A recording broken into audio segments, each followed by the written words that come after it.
Liftoff will start in T-minus 10 seconds.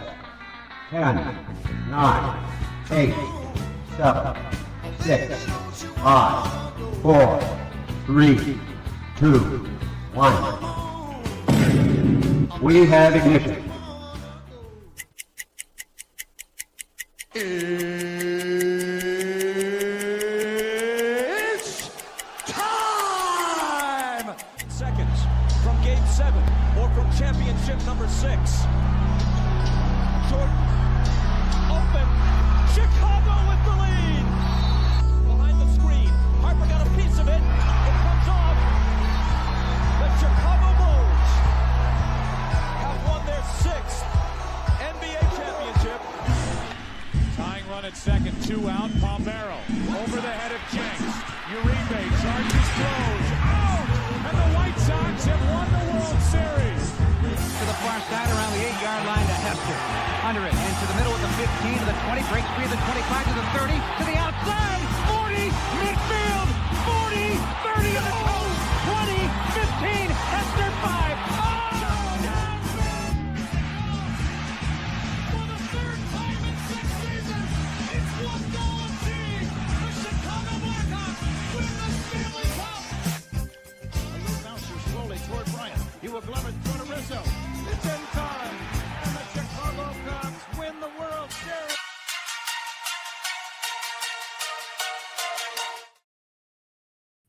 What up, what up, what up? Welcome. Welcome to ShawnSierraSports on Sports Zone Chicago. I'm your boy, the SuperBack.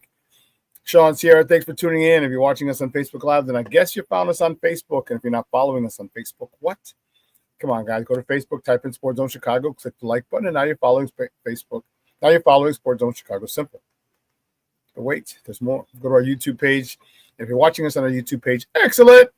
And if you're not subscribed to our YouTube page, for real, come on, go to YouTube, type in Sports Zone Chicago, click the subscribe button, but also click the notification button. That's the little bell next to it. And that'll let you know anytime a show from Sports Zone Chicago is going live. Get it? Got it? Good. Now, you can also tweet the show. Tweet us at Sports Zone Shy. That's CHI at Sports Zone Shy. Now, if you want to follow me, just me, personally online, want to know what I did? Let me tell you what I did. I made it nice and easy for you folks. Nice and easy. One handle for Facebook, Twitter, Instagram, Snapchat, and TikTok. All one handle at the Shawn Sierra. Listen, I got a great show, but I need you to get interactive. So whatever platform you're watching us on, whether it's Facebook or YouTube, leave a question or comment on that platform. It'll come up here in the thread. We'll put it up on the screen. We'll incorporate it into the show, and that, my peoples, is what makes this the best morning Chicago sports talk show around, and that's you. So bring them all, baby. Questions, comments, smart-ass remarks, because ain't nobody scared over here. And like The Rock said, baby, don't sing it. Just bring it. Let's check in the chat. Patty Lara's in the house. Says, what up, what up? Morning, Theo Shawn. So Jeremiah is watching. Good morning, Mijo. Good morning, Jeremiah. Excellent. My man Black Diamond's in the house. Top of the morning. Gang, FGB. What? FGB. What? FGB. Mr. Southside himself. Michonne Walls, what up on a Turkey Day? Bear down, FGB. Yes. It's Turkey Day Eve. Listen, I don't know a lot, but I do know this. More the usual suspects will chime in as the show goes on. That, my peoples, I can promise you. I had a little bit of a rough morning. My gout kicked in yesterday. Oh, man, that was horrible. Wow. Couldn't even walk. It was crazy. Luckily, we had a walker here from when my Aunt Lola was still here, lived with us. And I had to use a walker around the house. That's how crazy it was. It was in my right knee. Trust me, I don't think the Bulgarian split squats we did yesterday helped. Man, that shit hurt. It still hurts. I can actually hobble around right now. I couldn't even walk before, but the shit still hurts. So please pardon the delay. That's the reason that we started so late. I'll just run around trying to get, when you're not able to, when you're not mobile, it's tough. And that's the one thing that we stress. I stress with moms. And if you have parents who are up in age, make sure they're mobile and they're active, because once their mobility goes, they will expire very shortly after that. If they're bedridden, that type of thing, And I know it's a pain in the ass to get our parents to go take a walk around the block or just to the corner and back, but it's vital that they do so because mobility is everything. So, yeah, this morning's a little rough. So,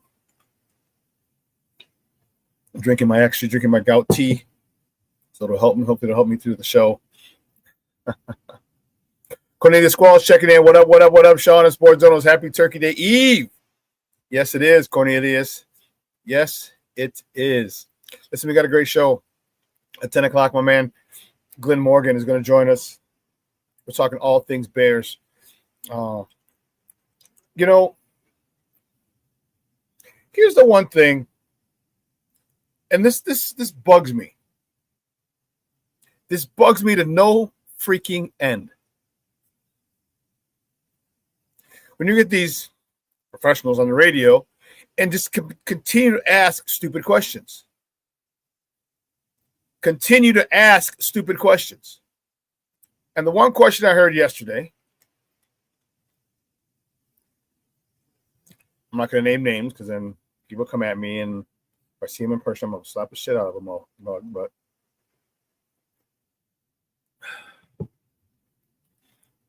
they asked a pro quarterback who was on their show, will Caleb master this offense by the end of the year?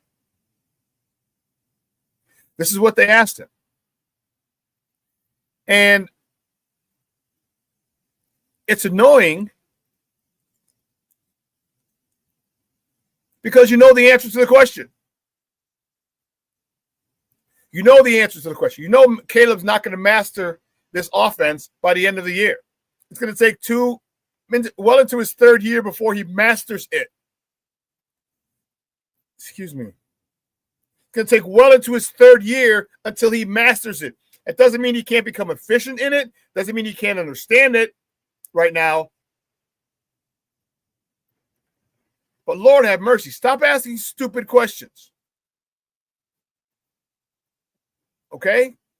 Not in addition to the fact that he has to unlearn a lot of the shit that he learned last year, or he was coached to do last year. He's got a good run game. There's a lot of different things going on here, and you ask that stupid question, and that bugged me for some reason. We know how long it's going to take. We've seen growth. The question that should have been asked was, how proficient do you think Caleb will be at the end of this season in this offense? That's the question that should have been. All right? Or as far as if mastering is 100% of the offense, what percentage do you think Caleb will have at the end of the season? 20, 50, 60, 80? What do you think? What percentage of if mastery is 100% of the offense, what percentage do you think Caleb would be at the end of the season? That's the good question.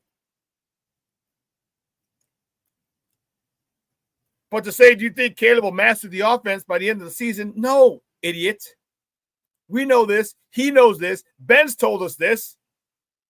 Other quarterbacks across the local and national platform have told us this. But you're still going to ask a stupid-ass question.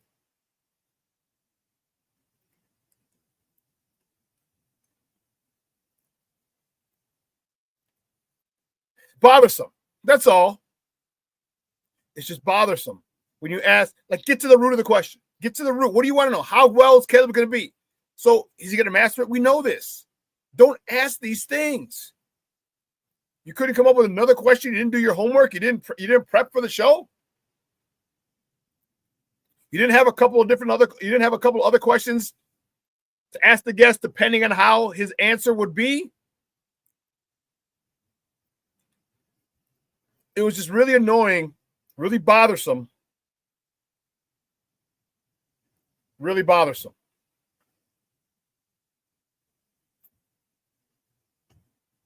Really bothersome. Really bothersome.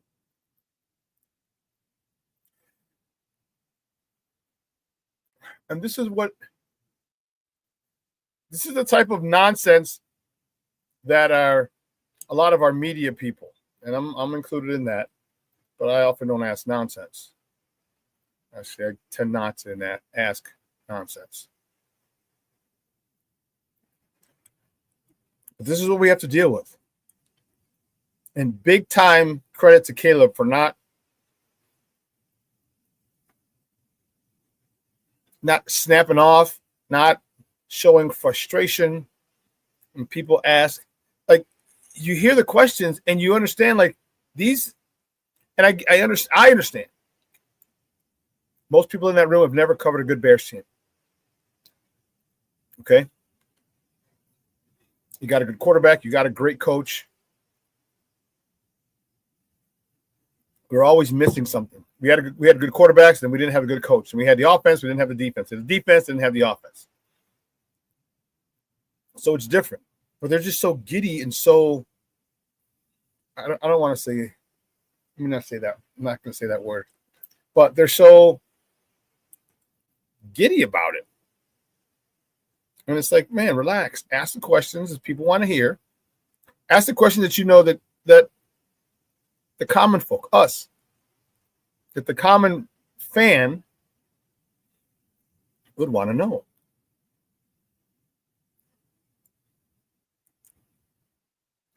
So just, I don't know.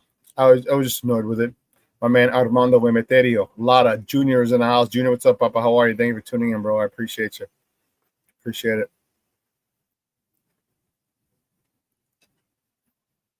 So that was my little rant for today. As I said, I was annoyed. And it's not just what's said. It's how you say it. Tone is everything. All right, tone is everything. And that bugged me as well. That bugged me to no end as well. But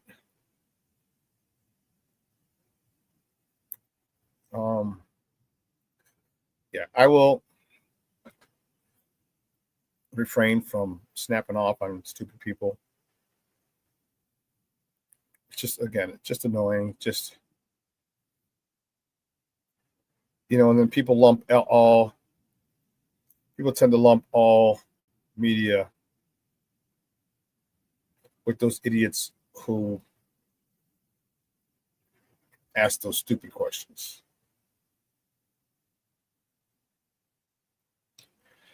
So, I don't know. But anyway, I'm excited about tomorrow. I know the game's Friday, but I'm excited about tomorrow. Tomorrow is a great day. All right.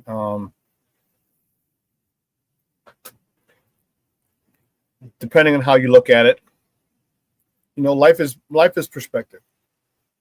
Okay, you can look at it as a day of. It doesn't have to be the Pilgrims and Indians sitting down and having dinner, okay?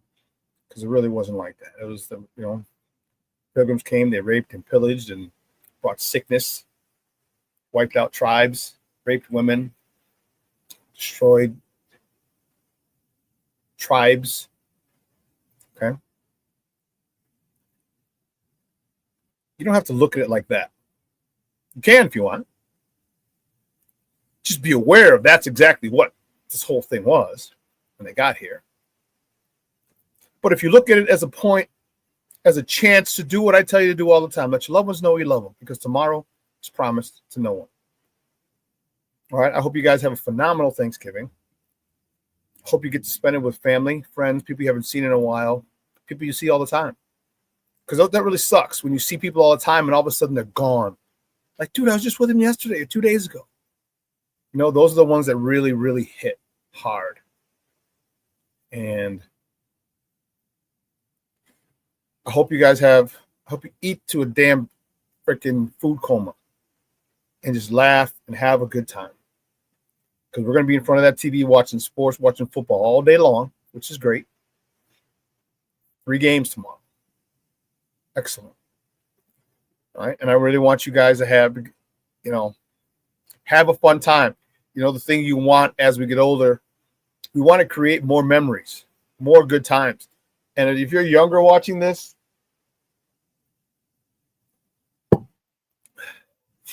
sometimes you're like, oh my God, we're gonna go same people, same shit. Everyone's gonna be there. The same people that were there at the last party, the same people there at the party before, same people there at the party before.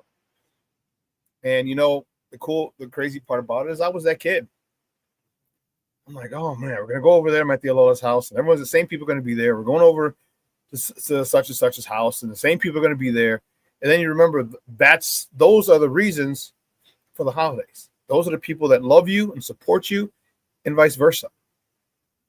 Most of the time, you always have those few that are haters, but I digress. Make moments, have good times tomorrow. Talk about old times. Talk about fun, memorable times tomorrow while we're watching football, right? While we're rooting for the Green Bay Packers to lose. While we're doing that.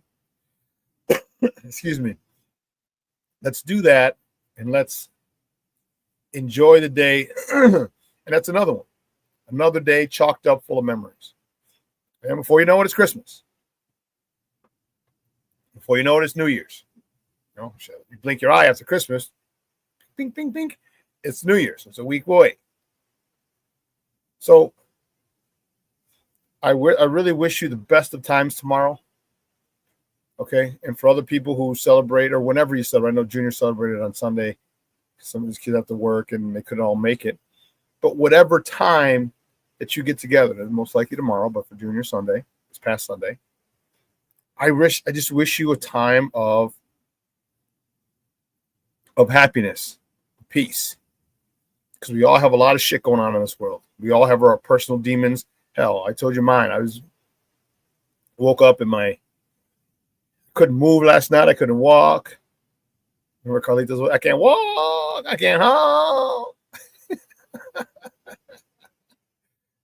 That's Lasso. Used to be Ron.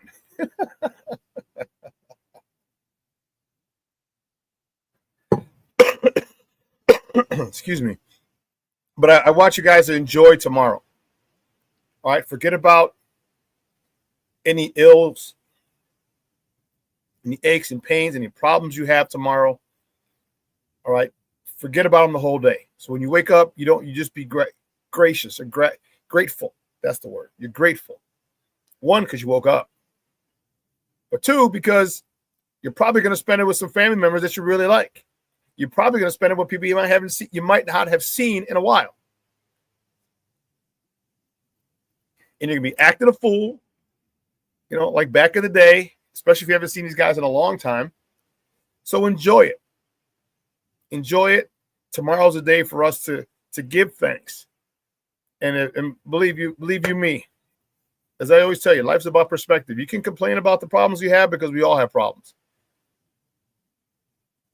But if you wake up with an attitude of gratitude, you don't worry about the problems. The fact that you woke up is a huge blessing. The fact that you is a huge blessing. You can hear, talk, the fact that you can taste, the fact that you can smell. All those just simple things that we take for granted every freaking day. The fact that you can walk. Hell, I couldn't walk yesterday. I'm hobbling around like a 90-year-old man with busted knees. I couldn't walk yesterday. Literally could not walk. needed a walker, and even that was painful. Imagine when I had to go to the bathroom. That was crazy. And believe me, I've never, ever, ever. I shouldn't say ever, ever. Ever? I say in the last 30 plus years, I've not taken that for granted, just the ability to walk. I have not taken that for granted. Because it is a privilege, and there are millions and millions and millions of people who wish they could walk for one more day. Just once. And we have that ability. Mine a little more limited right now than many, but nonetheless. I just want everyone to be grateful for tomorrow. If you have wives, if you have children, if you have parents that are still alive, uncles, aunts, grandmas who raised you, and they're still alive. Be grateful. Even little badass kids, little nieces, nephews. Because your brother and his wife don't discipline the kids. I know they're a pain in the ass, but you know what? Be grateful. Tomorrow's going to be a great day for all of us. All right? It's going to be a great day for all of us because we're going to have another memory to put another feather in our cap, because that's what wealth is health. Wealth is health. When you get to see family members healthy,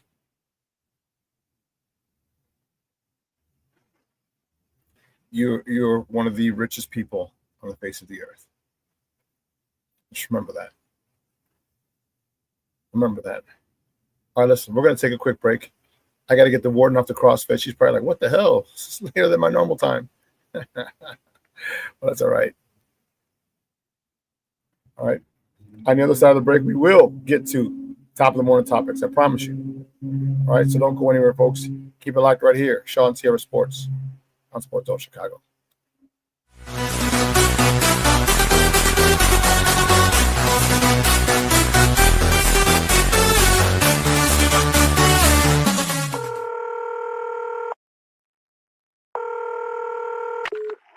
Operator 901, where's the emergency?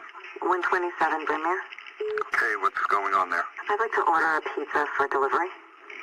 Ma'am, you've reached 911. This is an emergency line. Large with half pepperoni, half mushroom. You know you've called 911. This is an emergency Do you line. know how long it'll be? Okay, ma'am, is everything okay over there? Do you have an emergency or not? Yes. And you're unable to talk because... Right. Is there someone in the room with you? Just say yes or no. Yes. Okay,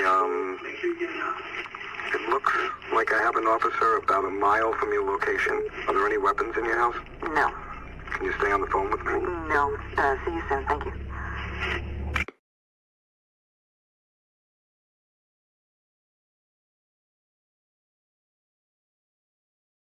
Every day, we take steps to keep the people we love safe. But some health risks are easy to miss. Ticks hiding in the yard can spread germs, like the ones that cause Lyme disease. Mice searching for food can spread bacteria that makes us sick. Mosquitoes lay eggs in standing water and can spread West Nile virus and more. Cockroaches are drawn to water in the home, leaving behind allergens that can trigger asthma attacks. Common pests can threaten our health.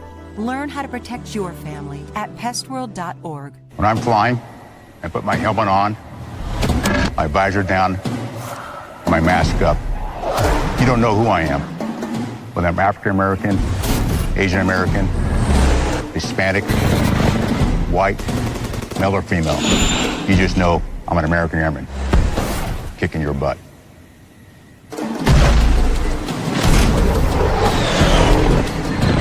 I'm General C.Q. Brown Jr. Come join us.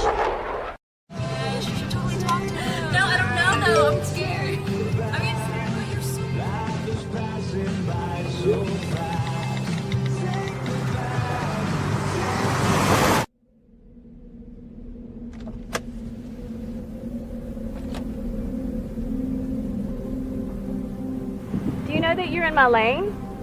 No, not at all. Are you not paying attention? Are you texting? I was just checking in with my mom. I was telling her that I thought we'd be home by 6. It's okay. There's enough time. Just pay attention. I'm not even halfway through my text. There's no way. I'm not even going to look up. My babies are in the car. You have to pay attention. It's just supposed to be a quick text. I'm so sorry.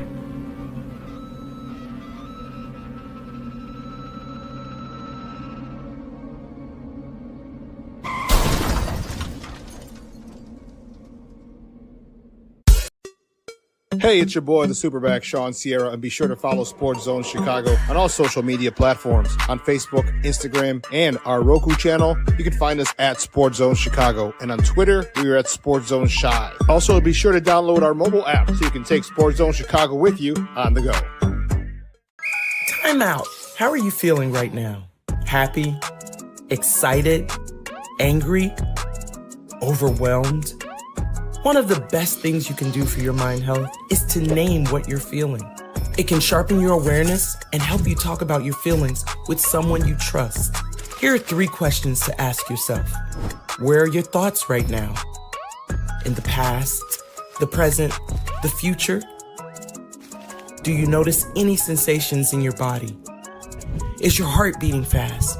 Is there a flutter in your stomach? Or are you fully relaxed? What do you need right now? Time with others? Time to yourself? Remember, there's power in this awareness. So find ways to identify what you're feeling today.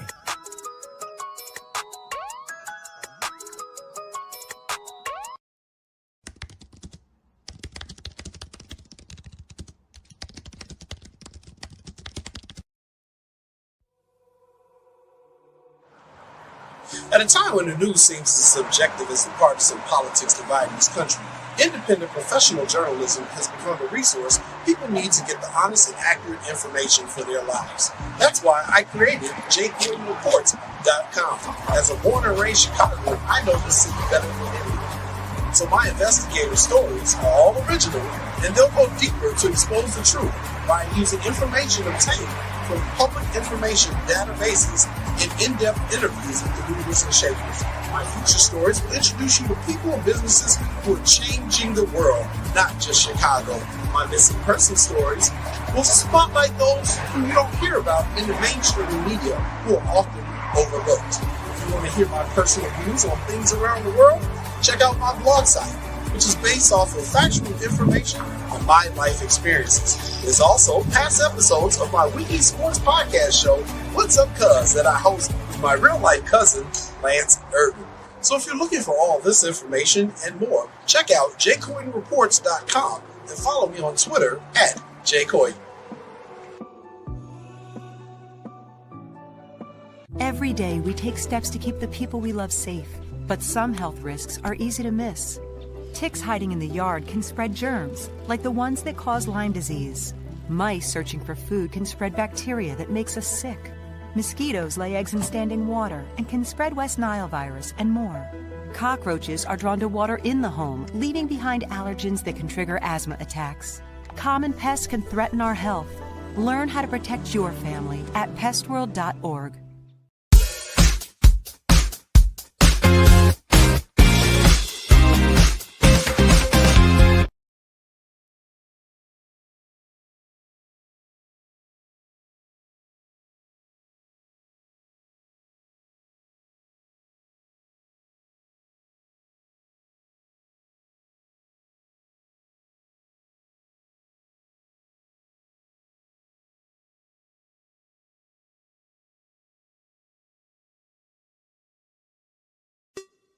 Hey, it's your boy, the SuperBack, Shawn Sierra, and be sure to follow Sports Zone Chicago on all social media platforms, on Facebook, Instagram, and our Roku channel. You can find us at Sports Zone Chicago, and on Twitter, we are at Sports Zone Shy. Also, be sure to download our mobile app so you can take Sports Zone Chicago with you on the go.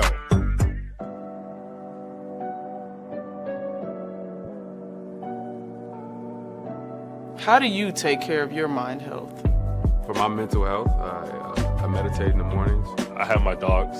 They're the best. I just find ways that help me just relax. Finding things that make me happy, like being close to my family. I meditate a lot and read books.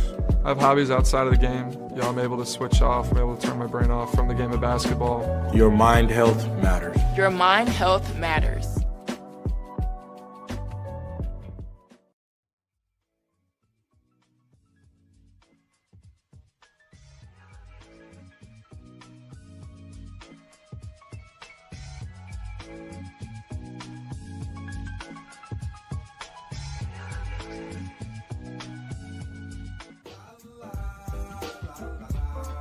It's a romance sport.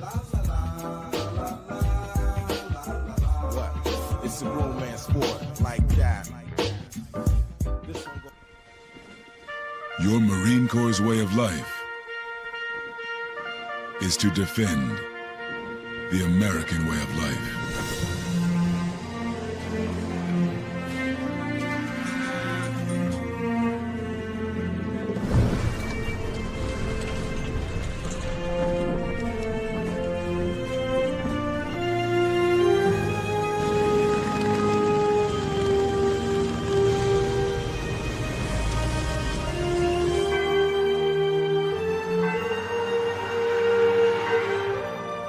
every day.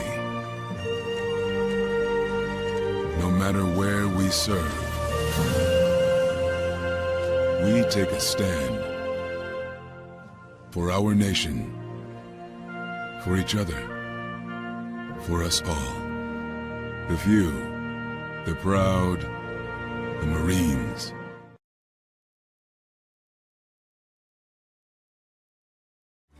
Every body in a work zone is someone's somebody. This is my mom. She works for KDOT. This is my dad. This is my mom. This is my daddy. This is my sister. This is my daddy. This is my son, Scott. He was killed while working in a highway work zone. When you drive through a work zone, drive like a life depends on it. Because it does.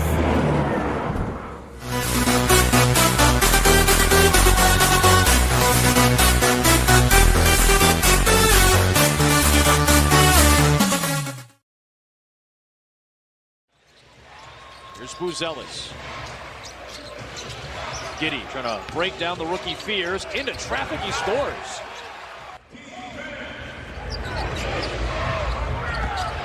On the attack, Buzelis! Watch your head! Oh my goodness. Piston and Hawk driving on Giddy. The spin. Loose ball. Tapped by Giddy out of the hands of Peavy. Here comes Dosumu. Trying to push the pace for the Bulls. Oh, let me get some butter with that roll. Reset the shot clock now to 19. The game clock they reset to 7:31. Here's Buzelis for a three. Oh, bang, bang, bang. In the advantage in the paint tonight. There's Phillips on a nice feed from Trey Jones. Williams at least comes over for the help. Defense. Good defense by Carter and Williams teaming up. Javon trying to fight off the much larger Queen, and he does. Good job. That was good help by Javon Carter, too.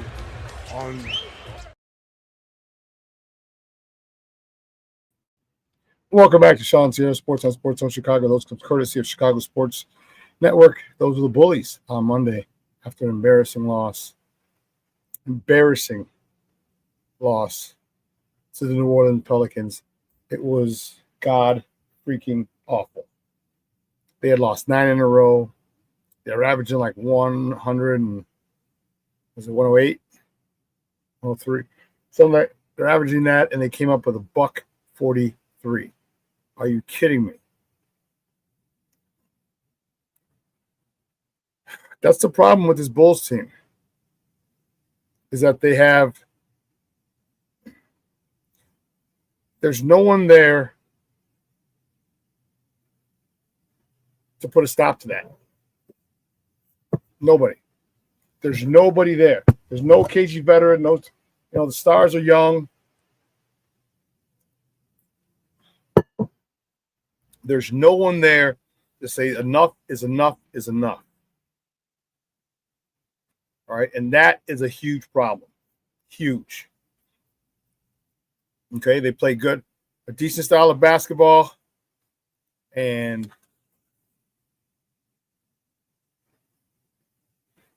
they play a decent style of basketball, but it's frustrating. So I don't even know, man. It's so frustrating because you see these guys, they play good one game, and then the problem is they play down to the level of their competition. I'm sweating, it's hot in here. Damn. They played to the level of their competition, and that is an issue.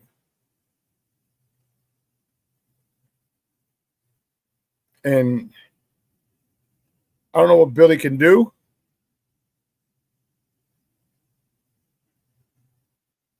I don't know what Billy can do to get them right. It's frustrating.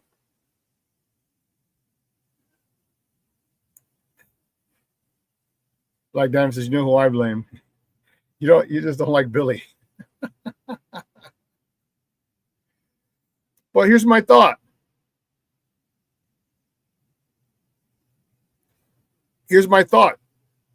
At some point,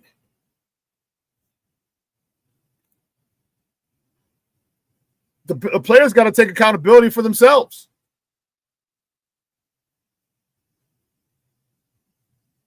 That's the issue. The players got to take accountability for themselves.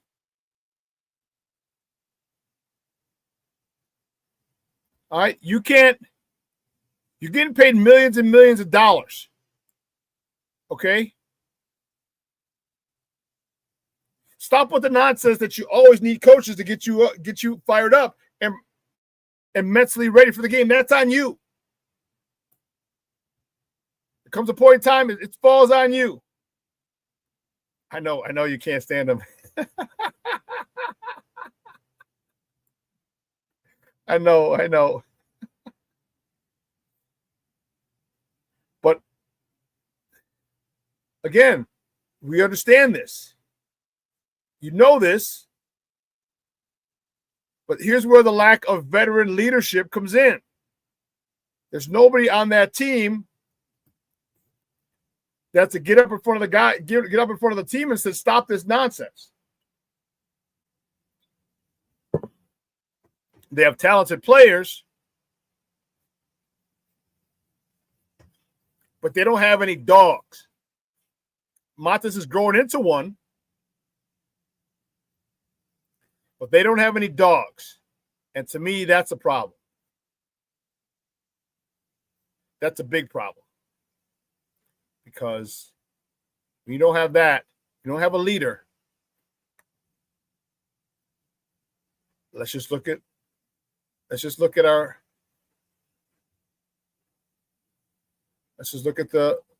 Bears.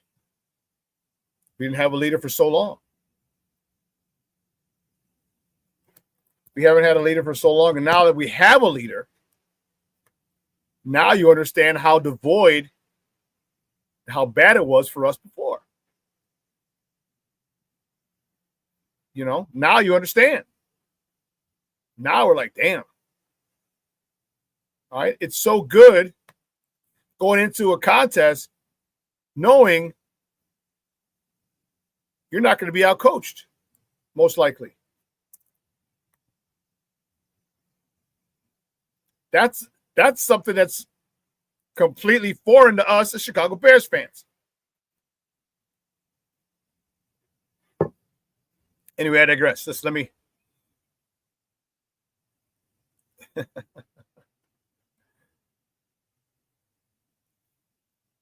Let's get it cracking, baby. You know how we do the first segment of every show is called Top of the Morning. She won't come just when you want it.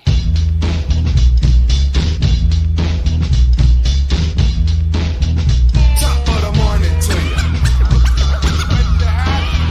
Top of the morning to you.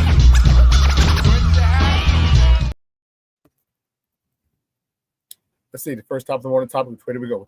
Which way do we go? We're starting with Monday and our boys. They came in and laid a freaking egg. The Bulls got their ass whooped by the New Orleans Pelicans, 143-130. Insane. That's sad. All right, Bulls were led by Ayo Dosunmu, 28 points. Kobe White, 24 points. Josh Giddey, 21 points, 7 boards, 6 assists. The Bulls don't play again until Friday. They're at Charlotte. Tip-off is at 6:30 p.m. Central. You can catch that game on Chicago Sports Network or listen to it on their flagship station, 670 a.m. And then we all know this. The Bears, baby. The Bears head to the city of brotherly love. Take on Black Friday to take on the Eagles. That game kickoff is at high noon. You can catch that game on Amazon Prime, or locally we can catch it on Fox 32. You can also listen to it on their flagship station, ESPN 1000. That's 1000 a.m. Big matchup. Both teams 8-3. This is for sole possession number 2 in the NFC International Football Conference, and we're going to see. We're going to see what the boys are made of, and I'm excited about it. You should be too. The game kicks off. Did I say noon? I'm sorry. I thought I said noon. The kickoff is at 2 p.m. I'm sorry. 2 p.m. So get out there, go get your crazy Black Friday shit in, because you start doors open like 8 or 9 o'clock. So get there at 6, 7 if you're that crazy. Stand in line, go buy a couple things, come on back home, time for lunch, catch the Bears game. Don't worry about it. I will do a show on Friday, but I'll be doing it from South Belgium. I'll be doing it from my cousin's house. I'll be in the basement, and we'll be there for Thanksgiving. Tomorrow we're heading over there, spend the night, watch the Bears game, come on back. I might even go. I might be one of them crazy mugs who's at the Nike outlet store in Aurora. I might be one of them crazy mugs. But anyway, hey, listen, it's time. It's time. Let's bring in our first guest. He's one of them guys. My man's in them. Him, Ken Davis. It's got to be one or two more guys that say my man's in them. So I'll tell you, this is my guy. Let's see, my man's in them. He's a good friend of the program. He's been rocking with us for a while. He's a Bears draft analyst. All right, you can find him on Twitter at True Glynn Morgan. Guys, just welcome back to ShawnSierraSports. Glynn Morgan. Glynn, what's up, Papa? How are you? Good morning. Hey, what's up, brother? How you feel, man? I've been better. I got a little frog in my throat, and then my gout kicked in yesterday. I couldn't walk. It was in my right knee, and luckily we had a walker from when my aunt used to live here. So I was using a walker to get around the house. I'm able to limp around. The swelling and the pain has subsided a little bit, but it still hurts. But you know what? I'm alive, and for that, my friend, I am grateful. Bro, hey, all the empathy and everything to you. My oldest brother struggles with that. He doesn't even like giving it a name. He just spells it out or calls it that thing. Yeah, man. He's gone through. He's had it in his knuckles. That's how bad he's had it in his hands, his knuckles. It's just, it can be debilitating at times. So that's extremely painful. So I'm sorry for your pain, man. I couldn't even walk yesterday, bro. I couldn't walk yesterday. I know. And then I was sitting on a couch when it really kicked in. So I taped up, I wrapped up my knee and elevated it.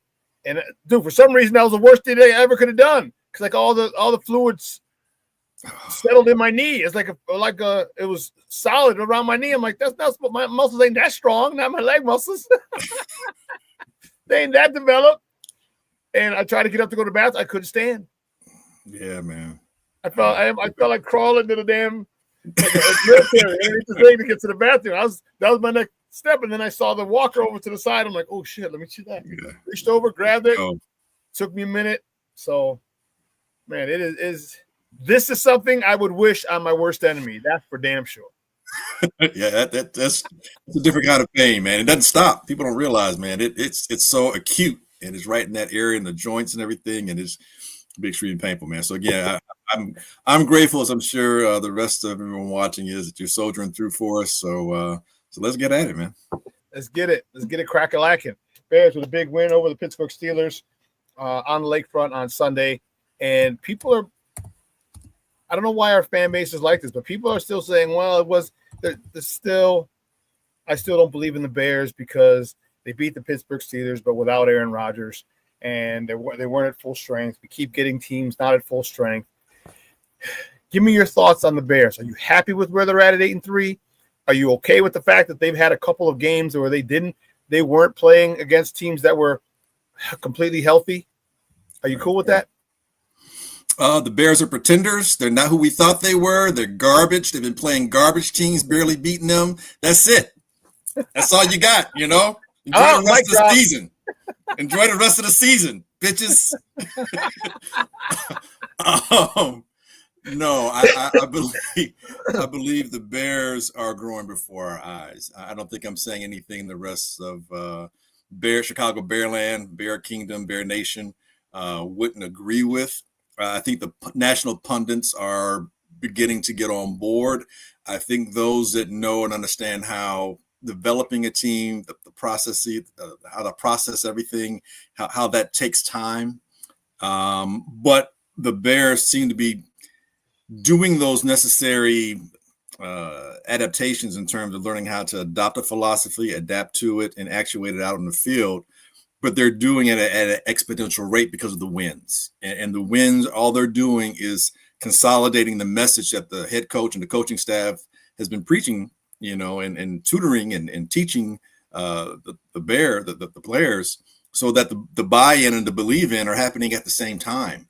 And you're seeing results. So that's great. You can only play who's in front of you. I know we've heard that like a zillion thousand times, and that's true. The remainder of the schedule is going to be a test. It's just more of a test. Every game is a test. You pass, you fail. That's the win and the loss part of it. I think that's why this football appeals so much, and maybe some American sports appeal so much, because there's a winner and a loser. Very rarely do you have the tie unless you're Green Bay and Dallas. But we're seeing this happen before. So I think what we're seeing is real, and the confidence that this team is exuding with each win is real, and how this team is stepping up. Because keep in mind, the Bears, it's not like the Bears are completely healthy either, everybody. You know what I'm saying? Bingo. Secondary has been deluged with injuries. A linebacking crew has been completely wiped out. Okay. We've been basically running with 2 running backs all year. The offensive line has been taking its dings. So yeah, that's part of being in the NFL. So as Caleb said not too long ago, not going to apologize for any wins. And here we are. I'm damn sure ain't going to apologize for winning. The thing that I love about you that you brought up, the point that's so poignant, no one gives a shit. No one cares that Jalen Johnson's out. No one cares that Kyler Gordon's out. No one cares that Tyreek Stevenson got hurt. Nobody cared. All right, you still got to play. And you know what? Maybe Aaron Rodgers would have exploited him, but he didn't play. You know what? And maybe if our guys had played, maybe they'd have picked off Aaron Rodgers because he likes to throw a couple picks too. So there's the if game is fun if you want to play it, but play it both sides.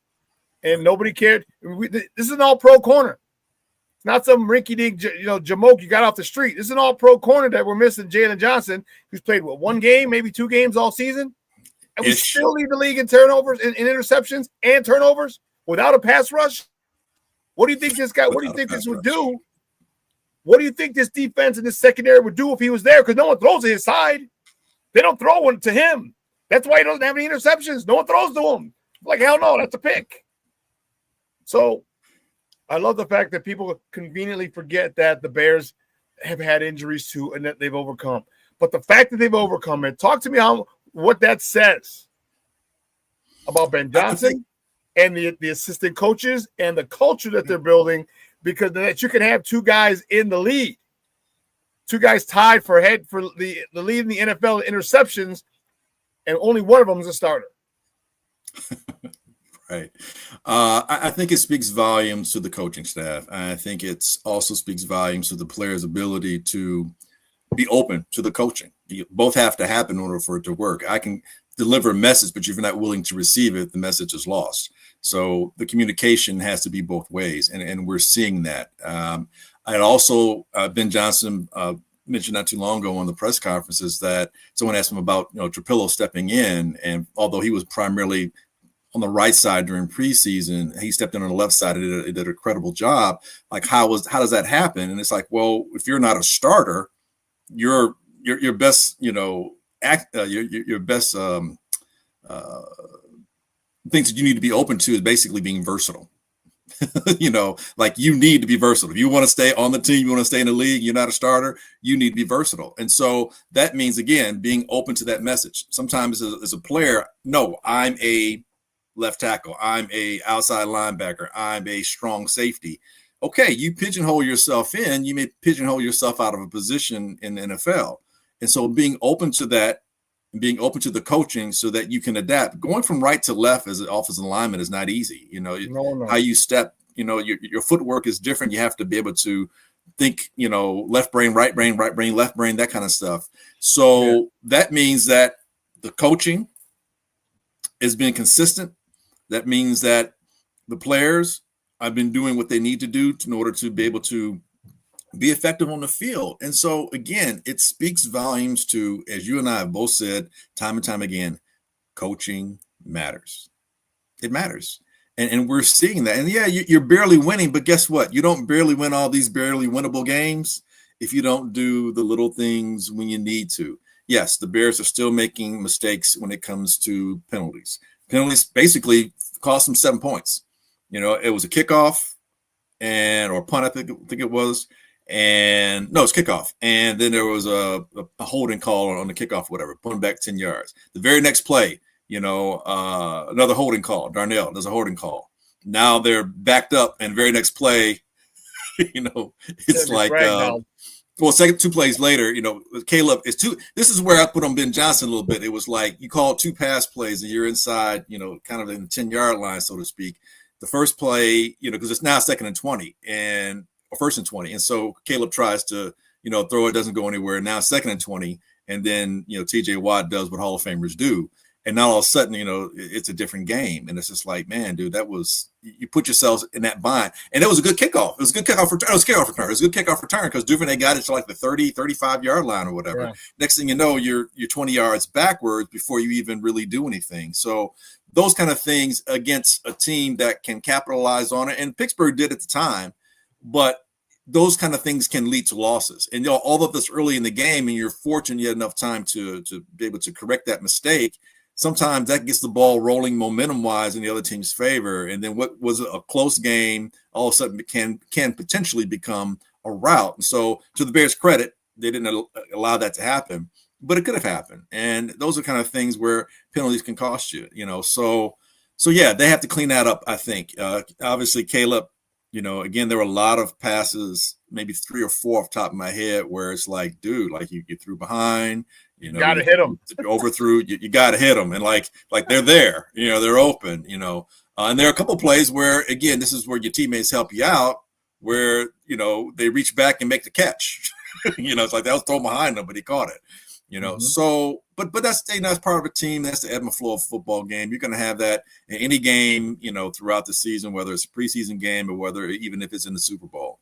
But I think to your question again, it speaks to the collective buy-in by everybody, the players with the coaches, and the coaches believing in what these players can do and putting them in situations where they can succeed, and not only that, but where they can excel. And I think that's the difference. Sometimes I could put you in a position where you can, do your job. Sometimes I put you in a position where you and your talents can excel in a situation. And I think we see that with Caleb. There are times where he's excelling in those situations. And that's a great thing. Guys, we're joined by Glynn Morgan, Bears analyst. We're talking Bears football here on ShawnSierraSports on Sports Zone Chicago. The one thing is that you mentioned, which is very poignant, is that we are watching them grow up before our eyes. All right, this is like the 08-09 Blackhawks, the 14-15 Cubs. Okay, the Bulls. Ooh, come on, man. You were doing so good. You said Cubs. You have to leap. Man, come on, man. I know after that piss poor showing in New Orleans, but no, you just said Cubs. Yeah. Well, yeah. Cuck the Cubs. I always cuck the Cubs, but I use them as an example. The Cubs fans watched them grow up before their eyes. I didn't. They watched them. I didn't. Right. But and I think that's the cool part. And that's the one thing that I've stressed is like be present, because everything that's happening now is gonna allow Caleb to be what we had anticipated him being: the good, the bad, the beautiful, the ugly, the above average, the mediocre. Everything, all those. That's one hell of a recipe for getting. And then listening to Ben Johnson and knowing that we have the dude, we have the play caller, we have the quarterback developer, we have that dude. And then you tie him, you marry him with a very talented quarterback. Yeah, it's not going to be easy. It's not going to be. It's not progression or development is not linear. All these things, right. If you notice, look at the in Cincy. Okay, one of the biggest things about Caleb was he didn't play well in structure. Well, that was a pretty nice throw from structure in the pocket. Okay, from there's a lot, and you see him making a lot more throws from the pocket in structure that he had problems with earlier this season and pretty much all of last year. That's growth. So I'm very happy for the good. I'm very happy for the bad. I'm especially happy for the bad because now what we're talking about. And I said some of it falls on Caleb too. All right, you got to understand. You got TJ Watt over here. All right, your backup. Your back is in the end zone when you get the ball. Okay, so you got to be aware of him and throw that thing out of bounds. And trust me, I'm sure they've told him, hey, when you're in situations like this, But sometimes as men, we got to learn shit the hard way. I don't know why we do it, but I'm sure Ben said, hey, if this guy comes, throw it away, throw it away, throw it away. Well, guess what? He ain't got to tell him that no more. He learned the hard way when he got ragdolled, and Caleb's not a skinny dude. He got ragdolled by, you said, a future Hall of Famer. Guess what? Lesson learned. So all those things that we saw are what's going to develop or help this quarterback become the franchise quarterback that most people expected him to be when he was drafted. So talk to me about this offensive line. Speaking of being able to play in structure, talk to me about this offensive line and their ability to give Caleb time to throw from the pocket. Yeah, I've been a big polls. I've been negative towards polls the past two and a half seasons ish, and I've pointed the finger at a lot of some of the unnecessariness of the failures this organization seemed to be perpetrating. A lot of the things that they were doing just seemed like it didn't make sense. And I still hold to those criticisms. With that being said, I'm also going to give him, his due. And I believe that he and Ben Johnson worked well this year on this past draft. And yeah, there's some things that I'm sure they probably wanted TreVeyon Henderson, who went to the Patriots. I'm sure they were eyeing him, but they had to redirect once those running backs were gone. That particular running back was gone. And, acquiring someone like Trapillo, who, when you look at his body type, it screams you're right tackle, NFL right tackle. That's what I would say. But no, you got to understand there's more to it than just a person's physical attributes. It's their IQ, it's their mentality, their approach to the game. And I think what Poles has done really well is the type of players mentally that he's brought onto the team in terms of their attitude, in terms of their IQ, obviously, but also their ability to intermesh with one another and to work well with coaching and be open to it, like we were talking about earlier. So I think this offensive line, what you're seeing is, as we talked about earlier, if you're not a starter, you need to be versatile. And being versatile means you need to understand how to play when you're on this side of the ball, understand what your assignment is, understand, a lot of different things so that you can be functional and not be thinking while you're out there, be doing. And I think you're seeing the synergy between the general manager, the front office, the coaching staff, and the players, so that we get an offensive line now that is cohesive and interchangeable. The one widget worked, you brought in another widget, you put it in, the machine kept working. Was it the best offensive line play ever? I don't know, maybe not. Was it the worst? Hell no. And against that defensive front seven, I thought it was a job well done. So kudos to those players, to the coaches, all the work they've put into it, so that the running game can be effective enough, so that the play action was effective enough. Did you hear Ozzie Trapillo's name called? Because the only time I heard his name called when they're like, "Oh yeah, Ozzie Trapillo started left tackle." That's the only time I heard his name called. Right, exactly. Only time.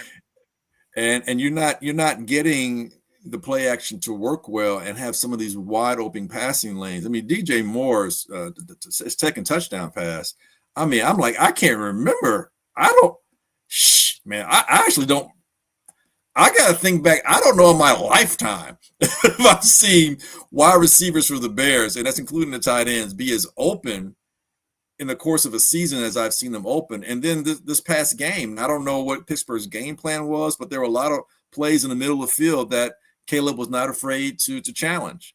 Even when he missed, he kept going at it. And that DJ Moore touchdown pass, it's like he couldn't hike the ball quick enough. He's like, oh, shit, I see him. And so yeah, that happens, to your question. That happens because of the effectiveness of the offensive line throughout the game. So yeah, man, I think, to the earlier question you posed in terms of people not quite believing in the Bears, it's like, no, you take in totality where they were, and not just, last year, but where they were 3 games into the season when they're 0-2, or sorry, 1-2. The first 2 games they're 0-2. You get to the third game, it's like, I don't know what's going on here.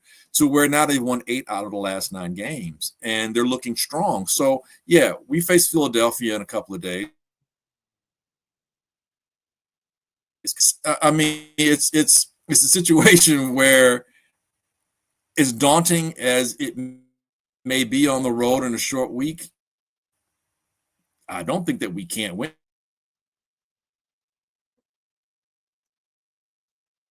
Glynn, I'm right with you, man. You know, the doodle's not out of the Cowboys.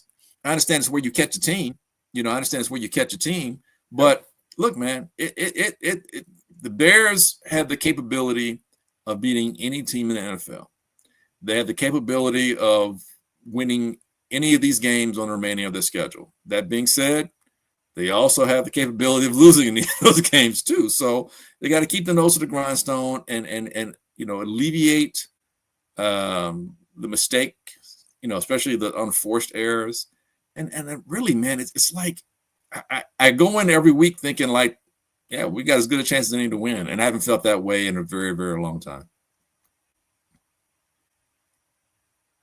I think that you talked about the coaching, we talked about the buy-in, we talked about the belief, and I'm right with you, man. How about why not us? It's always, you know what I mean? I mean, Derrick Rose said it back, 08, 09? Why not? Why can't I be the MVP of the league? Why can't the Bears win on Friday? Because they're playing the Super Bowl champs? Shit, the Giants just beat them a couple, 3-4 weeks ago. You know what I mean? Why not us? You know, and that's the mentality that, a lot of people should have. Why not us? Mm-hmm. All right. We've seen, and it not feel different. We've seen different. This is not the same old Bears from before. We've seen them come back. Okay. Time and time again, 5 comebacks in the fourth quarter. Okay. Right. We've seen it. It's not like something we're hoping for or praying for. There's a body of work that shows this team has this capability. So why not? Why not? And that's the way I'm looking at it. Why not? Why can't we go into Philly and beat them? 17-10, 17-14. I don't care how ugly it is. Ain't no style points in the NFL. This ain't college. We ain't going up and down the polls. No. The funny thing is, at this point, and again, I'm not putting my skis, out in front. I'm not getting my head over heels with this kind of thing, but it's an important game for a lot of reasons. One, see where you're at, but also playoff positioning. You win this game against Philadelphia, and you potentially could be a 2 seed or a 1 seed. And right. That's, you're talking a game or 2 at home, potentially. That can make a big difference. Was that on your bingo card before the season? Not in the least. No, I'm not even going front. No, not at all.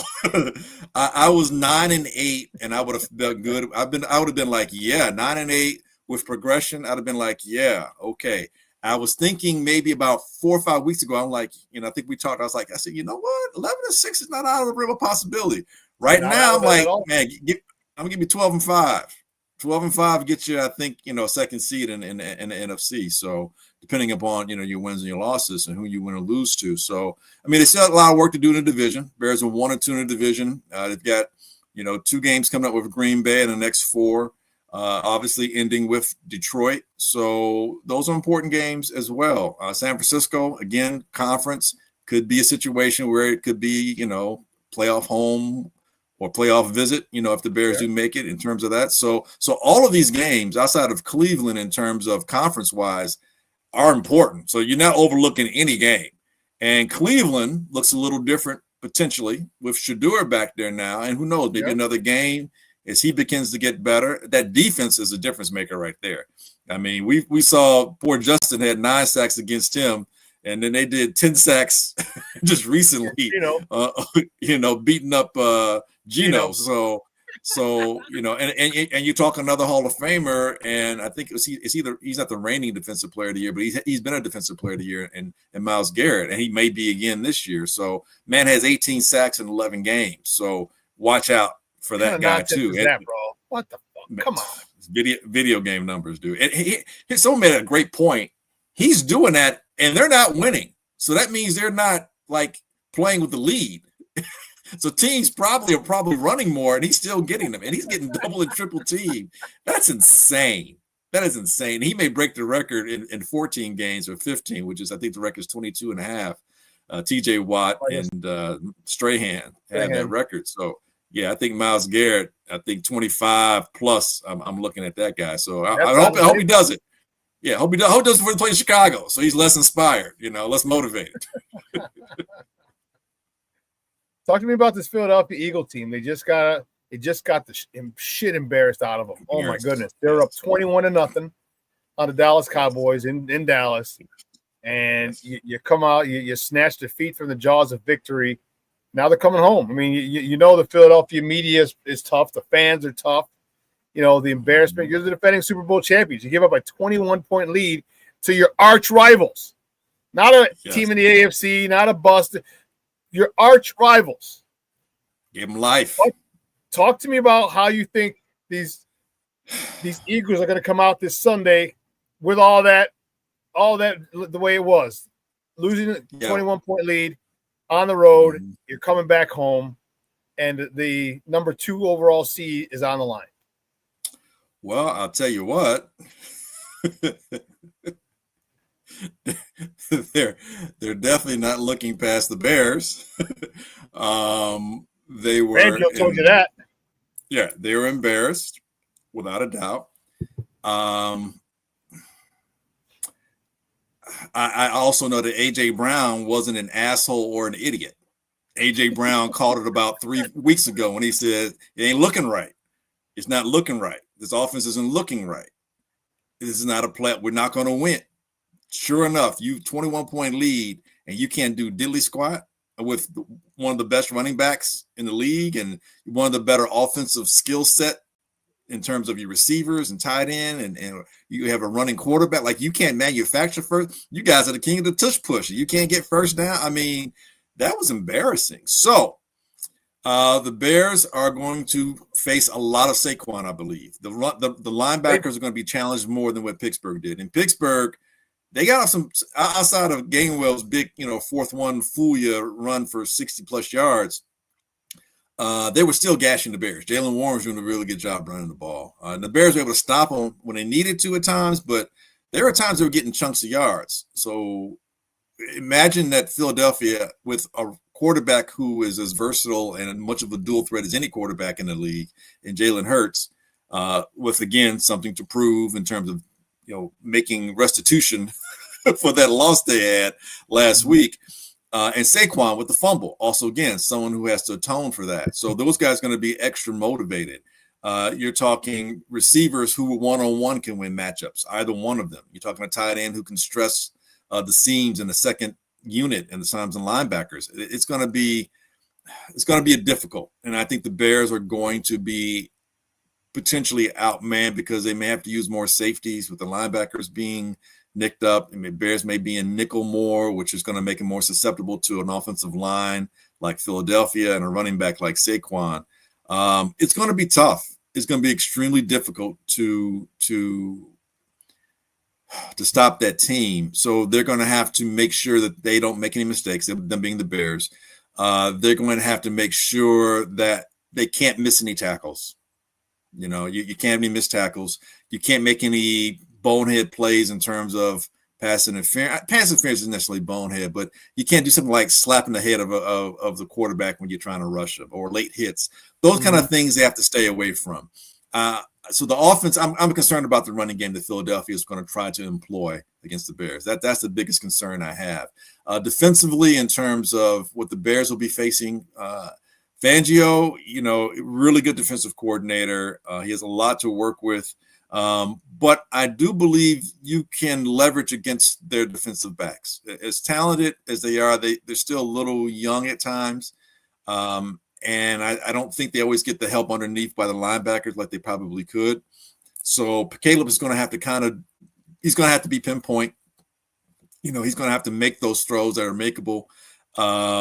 And I believe the tight ends need to be employed in the game plan on the passing part of it, and also the running part of it. You're going to need all those guys to help with the running game. And I know that's stuff that they generally do, but I'm saying even more so than what they've done before, because I think time of possession and controlling the ball and not giving Philly a lot of time and making Philly have to be a team that has to beat you through the air, as crazy as that may seem, I think that helps out the Bears, because, again, the Bears lead the league in interceptions. Philadelphia is pretty good at pass defense as well. But the Bears giving up 22 touchdown passes. And I know that seems kind of crazy, but they also have 16 interceptions. Philly's giving up 11 touchdown passes, and they have, seven picks. So the sacks are about the same. I think the Bears have one more sack than Philadelphia, but I'm not always big on sacks. It's about pressure, and I think that interior with the big two Georgia boys in the middle. Carter, that's where the game for the Bears offensively needs to be, if not one, managed. If they can't manage that, not going to run the ball. If we can't run the ball, the play action is not going to work. Caleb's going to be under duress, and then it's going to get ugly quick. So those are my concerns. Other than that, I think we got a great chance to win. Other than that, no problem. No problem. The one thing that, going back to we see coaching matters is that this offensive line, the interior three have really started to gel. Interior three have really started to become very familiar with each other, play off of each other. And I think that is one of the most important things. To me, defensively, the interior is what concerns me, the linebackers. We have a all-world running back in Saquon Barkley, who they are going to feature, because why they haven't featured. Because now, what a great – I just hope that they decide to wait one more week before they feature Saquon Barkley. Dude, this dude, like, I know they got a new offensive coordinator, and this is the thing. This is the thing that bugs me with play callers. Okay, you have one of the best offensive weapons in the NFL today, and you don't use it. What kind of sense does that make? You have one of the best offensive lines, top two, maybe top three in the game, with probably arguably one of the best top two running backs in the league, and you don't use it because you want to implement your system. You want to put your stamp on it. Okay, but if it ain't broke, don't fix it. And that's where ego comes in. And I hope he's egotistical enough for one more week. I hope Nick Sirianni doesn't tell him you better run Saquon 30+ times. Because if you run Saquon 30+ times, it's gonna be a long day for us. So it is. What I'm concerned with is that this could be a get right game for the Eagles in their running game. Yes. When I say running game, I'm also implementing Jalen Hurts as well. Like we may see we may get RPO to death. Yeah. And with young linebackers, inexperienced linebackers in terms of starting and all that kind of stuff, you become susceptible, and you can be in with wide receivers who can win one-on-one matchups. It can be a really, really ugly Friday, but that's me being cautiously negative. That being said, I do have faith in. No, not even so much that. There's the BTSD, Bear Traumatic, Stress Syndrome, whatever. But no, it's not even so much that. It has nothing to do with how the Bears, what they were. I'm just looking at the composition of how the team is right now. Whenever I opine on these things, I'm thinking more in the now per se. What I do have confidence in, what I do have faith in, is this coaching staff. I really believe in this coaching staff's ability to adapt. And I mentioned it earlier. It's AAA when it comes to the Bears. It's adapt, adopt, and actuate. And I think this coaching staff's ability to adapt is helping the players to adopt what's being fed to them, and then they're able to, facilitate or actuate those things on the field. And it's a short week. That's the one thing that gives me a little bit of pause, but it's a short week for the Eagles too. Yeah. I believe that the Eagles have other things besides, because the win-loss it didn't bother them as much. They can still run away with their division. They have some internal issues that's been plaguing them for even longer than this season, to be quite honest. So, and they reared its ugly head and came to a head, so to speak, in the most recent loss to Dallas. So I'm hoping there's enough underlying dysfunction, that those elements, if the Bears do enough to frustrate them, that could help them implode, just enough. It's a game of inches, and it's also a game of emotional vibration, and if there's enough vibrational, emotional dysfunction or dissonance, if there's enough dissonance within that team, I like to believe the Bears, who have been very opportunistic, can take advantage of that and leverage that but the coaching staff needs to do a good job in making sure that where the Bears are weak, they're not exposed, and where they're strong, that they can maximize that to their benefit. Easy for me to say, that's where they're making the money, and I'm just talking about these guys that are making the money. Your thoughts on our the cavalry coming back? Jalen Johnson coming back, Kyler Gordon is expected to be back. How do you think they maneuver that? Because you can't take Nahshon Wright off the field. Can't take that dude off the field. I think you intersperse them. You use them intelligently, and that can be matchups. And it can be something that's a fluid situation throughout the game, and you explain that to me. The way you explain it to Jalen Johnson, who's your premier cornerback, is you're still coming back from a serious groin injury. So I'm not trying to have you, and if we look like we're good enough to get to the playoffs, definitely gonna need you, in the postseason. So I want to work you in slowly, so your ego's not bruised. And Jalen, none of that, but don't rock the boat kind of thing. But you do your matchups. Do your matchups. And one thing that's really great about Wright, aside from the way he's been playing, he's been doing a really good job. I thought even against the run, he did a really good job this past week against the run, and even some of these bubble screens. He's so long, and that works to his benefit. And he's been able to intercept passes. He probably should have another 2 or 3 picks if the wide receivers weren't playing defense on him. He'd have another 2 or 3 picks. But there are times where maybe it's in the red zone or you're in the end zone kind of thing, and you want to use his height. Go up against A.J. Brown. A.J.'s physical. Deshaun's long. You use something to just, be problematic enough, and maybe you put Jalen on. Yeah, Here's your strength. Jalen on. I use my strength.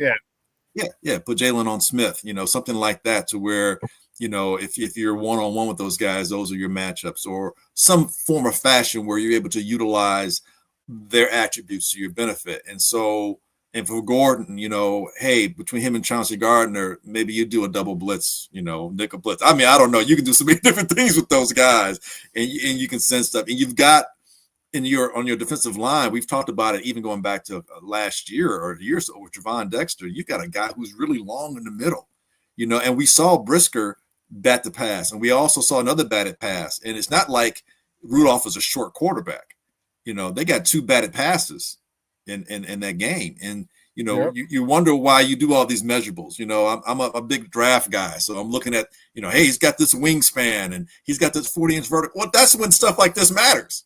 Brisker jumps up. He's got a vertical. If he's got my vertical, that pass goes right over my fingers, right over my whole head. I probably don't have much of vertical, but Gervon Dexter. So you do things where you apply pressure. You get a batted pass. Batted pass can lead to an interception. If nothing else, is an incomplete pass more times than not. So these are things that the coaching staff has got to work together. And this is, to me, I think the best coaches are the ones that have a game plan, but they allow the fluidity of the game to dictate how they, continue to coach and how they continue to scheme and manipulate and navigate through a game. If you say, the one thing I don't like about Lovey as much as I think before the game they were prepared, I thought his end game was Here, I think Ben Johnson does a really good job. I think it's pretty balanced with the game plan going into it and the ability to adjust throughout. And that's what, to me, makes and separates the Andy Reids and some of those other Hall of Fame type coaches out there, because they're able to make those adjustments in game to make a difference and do it more than once, So there's a chance. There, bro. The in-game adjustments are huge, and he's done a phenomenal job. Ben Johnson has, and I love it. I love it because it just goes to show you that we got the guy. It just goes to show you his ability. Because how many times have we, the last couple of seasons, Eberflus made no adjustments at halftime, none. Yeah, and you're like, dude, what are you doing at halftime?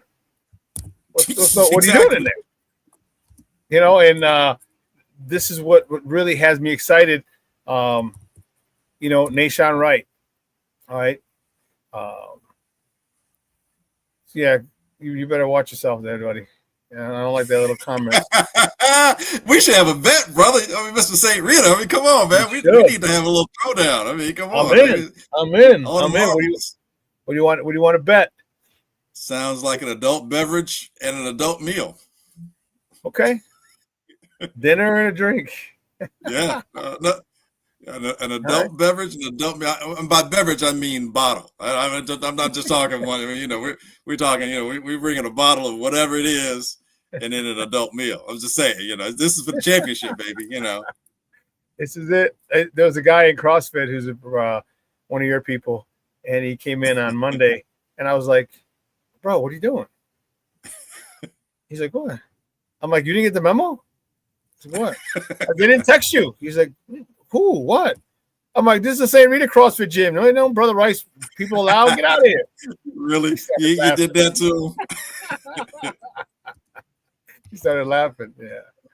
That's funny. Yeah, big time game this weekend on Saturday. And I was gonna go, but then I already have a family commitment that I have to go to. I have to. Okay. I'm like, real. Fudge.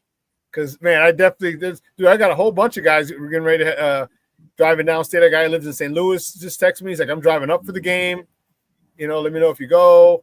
So, yeah, there's a whole bunch of our Reader guys going to be down there, and it's crazy. And because you guys whooped our ass first time you played this year. You guys handed it to us. And you got that sophomore defensive end who's a freaking monster. You got a couple good players. You got a lot of nice good players, and young too. Like I said, that sophomore defensive end, year 2, man. Wait till that sucker. Maybe 2 years. He's already getting letters, man. Oh, I know he is. All the big schools. I know he is. Probably got an NIL deal too. Shoot, you know what? I ain't mad at you. No, I ain't mad, not at all. Saturday, Normal, Illinois. Saturday, Bloomington, Normal, 4 p.m. I wish I could be there. I wish I could be there. That'd be dope. So, but yeah. So yeah, give me it's the day before the game. Right. You have a prediction? Prediction? Yeah, pain. I love that. Thank you, Mr. T. Clever Lane. I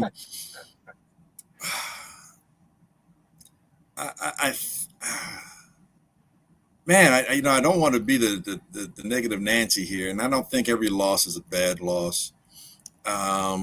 I just think we're a little undermanned for what's going to be coming our way. So I'm gonna say Eagles 24, Bears 20, something like that. I think the days of us getting our ass handed to us, like what Detroit did, are gone. Yeah. For all intents and purposes. I mean, outside of just something fluky happened, but where you literally can be like, yeah, we just got our ass handed. I don't think we're going to see that any longer. But it's on the road. It's a short week. What they need to do in terms of establishing and reestablishing their offense, and even Saquon started sounding like AJ Brown saying like, hey, I don't know why I'm not getting the ball, means he's going to be fed. We're going to get a steady dose of that. And that's not just running, because he can catch the ball too. And they're going to put him on the linebackers. They're going to find ways, if they're smart, if they're just adequate at being smart, they're going to find ways to isolate him on linebackers, which means that, especially if he goes out in the flat and runs a couple of routes, if we put a nickel back on him or one of our defensive backs on him, his size and ability is going to be problematic. It's a matchup conundrum, which once that happens, that's when AJ Brown and Smith start to kill you. And can't even forget about Goddard. And then Jalen Hurts could also put pressure on the defense because of his escapability and his ability to be decisive when he runs. And he's a decisive player. Now I think he's a really good quarterback. I don't necessarily say he's elite per se, but I think he's very good at execution. I think he's a very good captain, so to speak. I think he's a very good leader in a lot of ways of being able to navigate, whatever the game plan is. And he has enough confidence now that, he's not necessarily trying to make anybody on the team happy in terms of feeding him the ball per se. He's not worried about that. His sole focus is just winning. And you see that, he doesn't get really rattled. And I don't know that we have any saber rattlers. I don't think we got anybody that's really going to rattle him per se. So yeah, man, I think it's going to be tough. That's a really good offensive line, and I know Sweat had an appearance, but he got most of his play off of a tight end who looks like a tackle but plays like a tight end, blocks like a tight end, who catches the ball a lot. So I don't know if there's enough pass rush to create enough pressure. We'll see. We'll see. I think it's going to be a tough ask.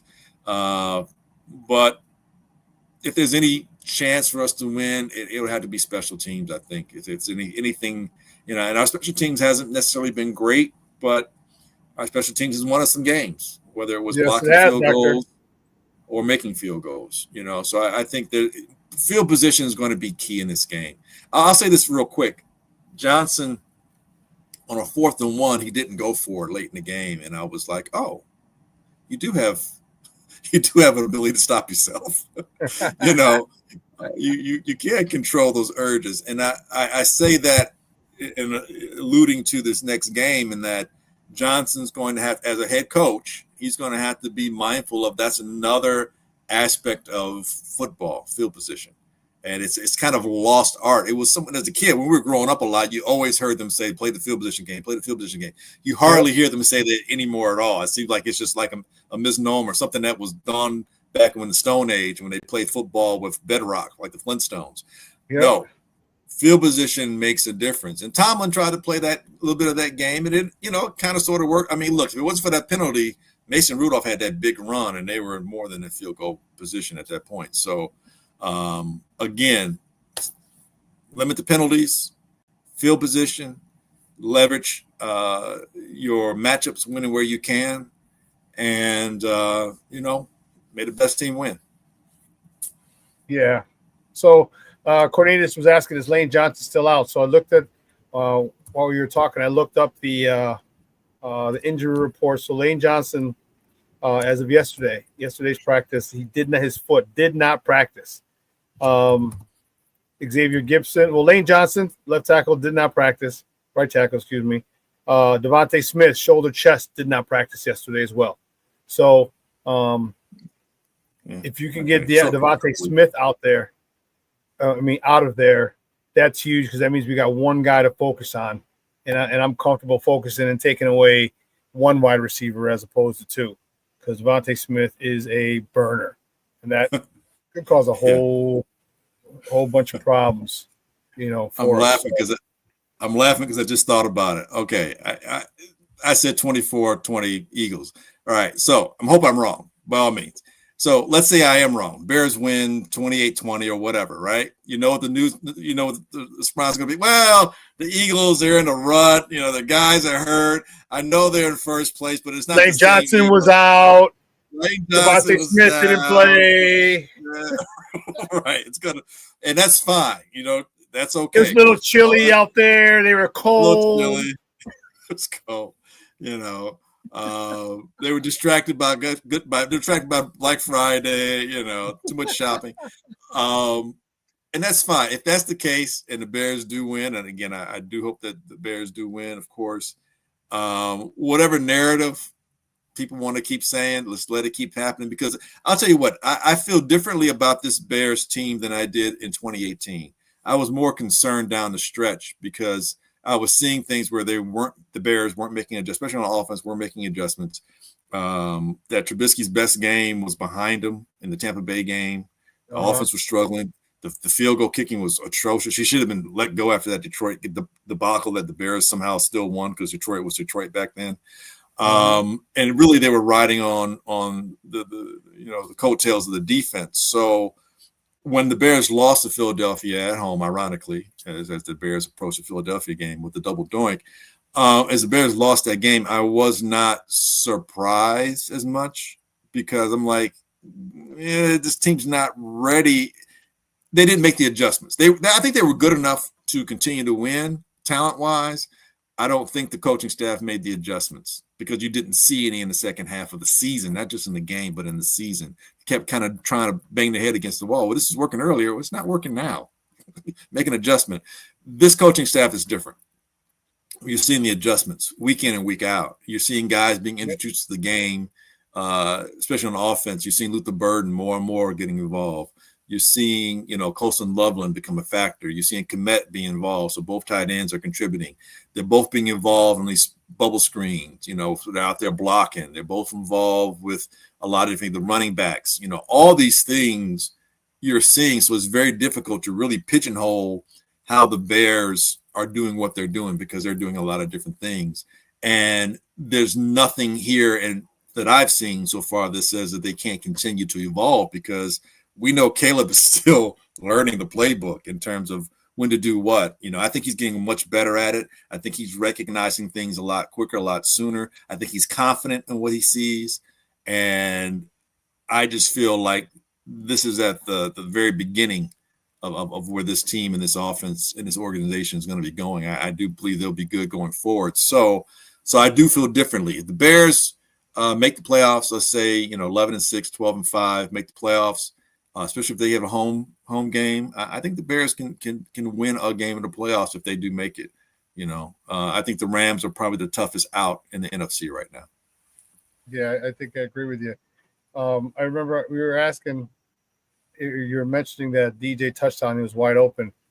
And looking at that, they were playing a cover 3, and I'm like, why the hell are you playing a cover 3 with the end zone right behind you? That doesn't make sense, because you send 4 verts, and that's what they did. They sent a guy across the 2 outside guys. You send them on verts, all right? Send them to the outside so DBs turn that way, and then you run a guy across the face of the middle guy, and that's exactly what they did. And the middle guy went to the right. DJ's wide open for the jump, and I was like, that's kind of a weird. I mean, don't get me wrong, but I was happy the pick and slot we scored. Yeah, after our question, I'm like, you're in a cover 3 down there, where they can easily manipulate you and move, and the middle of the field's wide open. I'm like, dude, as you say that, I remember that play. I bowl on Sundays, right? And so my attention is somewhat distracted. But I see that, and I turned to dude. I said, "What kind of cover 3 was that? Like, what was that? Like, what?" I'm like, "Ugh." He looked at me. He was like, "Yeah." I'm like, "All right, well, whatever. That's on y'all." Hey, Glynn, great stuff, buddy. I appreciate it. Do me a huge favor though, before you go, let everybody know where they can find you and your work online. For certain, man. You can catch me and my cohorts on Easy Smoking and GM podcast. We're on YouTube and other. Wherever you can listen to podcasts. And also I make my appearances weekly on Give Me the Hot Sauce podcast. Stacey King's Give Me the Hot Sauce podcast. I can't talk. I don't know why he has me on there. I can't put words together. So yeah, as a matter of fact, I think we'll be throwing down something later on today as well. So that should be out there soon as well. And that you can catch that on CHS. Yeah, you can catch that on CHSN, on linear or traditional TV, and also when it hits streaming with YouTube as well. Dude, great stuff, man. Great stuff. All right, go Rita, go.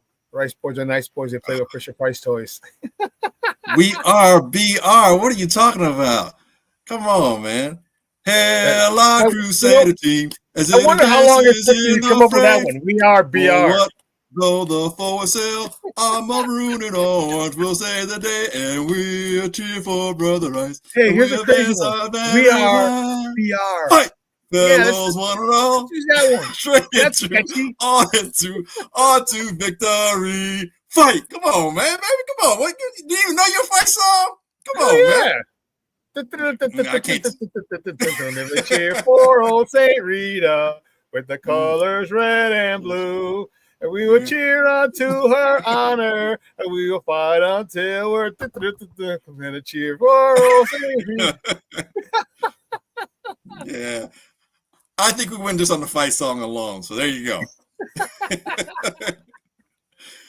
All right, man. Thanks a lot. Great stuff. Happy Thanksgiving to you and the fam. We'll be in touch. Thank you, man. And I'll be I'll be in touch to collect my meal. Yeah, we'll discuss what I want later on. Right, great stuff, man. You have a good one. Guys, that's Glynn Morgan, Bears analyst at CHSN and former NBC Sports Chicago. Bears draft analyst. He's a Brother Rice alum. If you didn't know, St. Rita's playing Brother Rice this on Saturday for the 7A state championship game down in Bloomington Normal, Illinois State. So that's what we were talking about. Great perspective on the Bears. Looking forward to tomorrow's game, to Friday's game. It's the only one on the docket, which is awesome.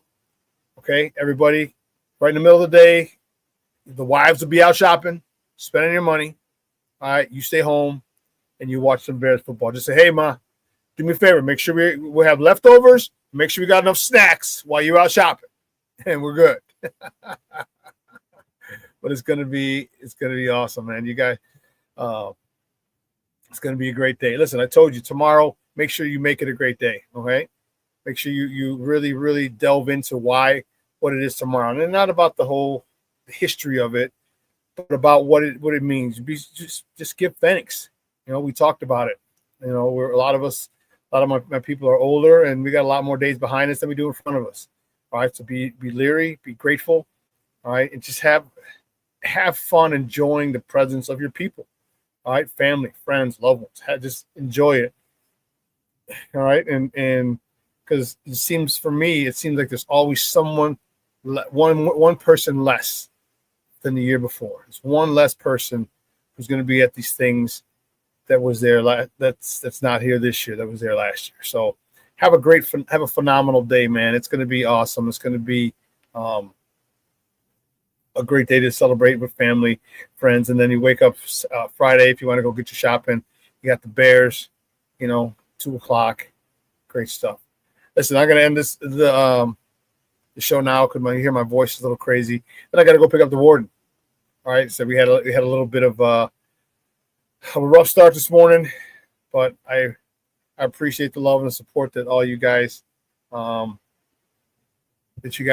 show me, and I'm very, very grateful for it.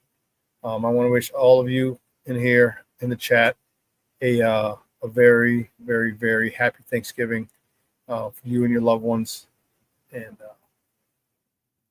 I hope you're in a food coma. I hope you're watching the game and the game ends up watching you. A couple parts of the game end up watching you because you're just like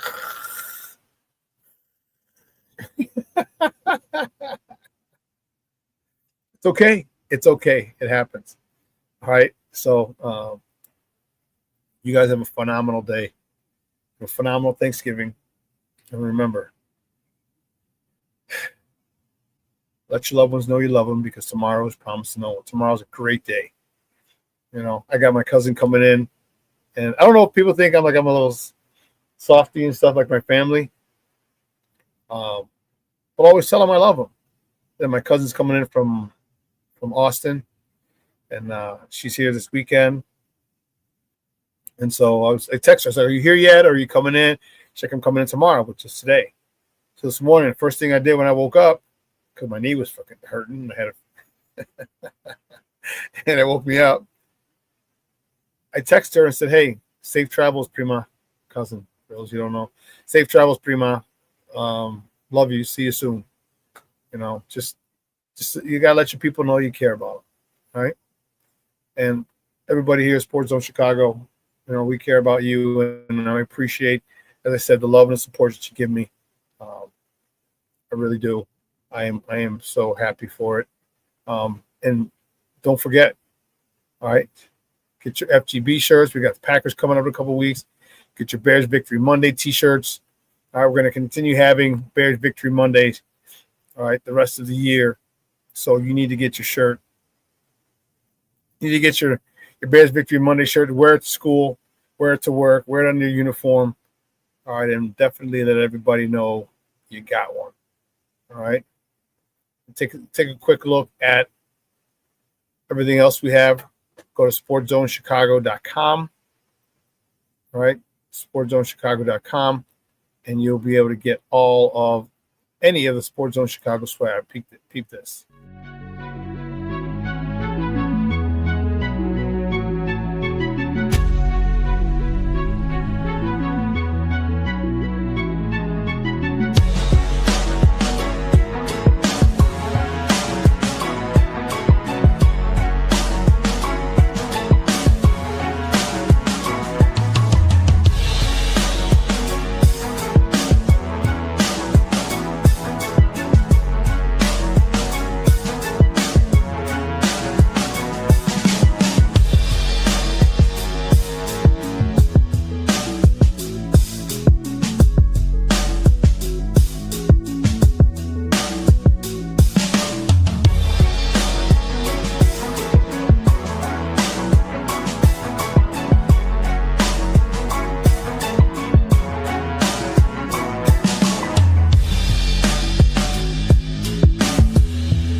All right, guys. SportsZoneChicago.com.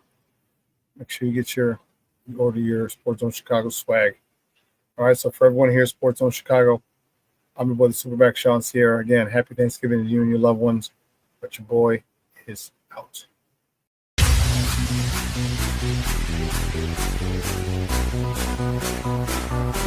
Come on, replace the bass.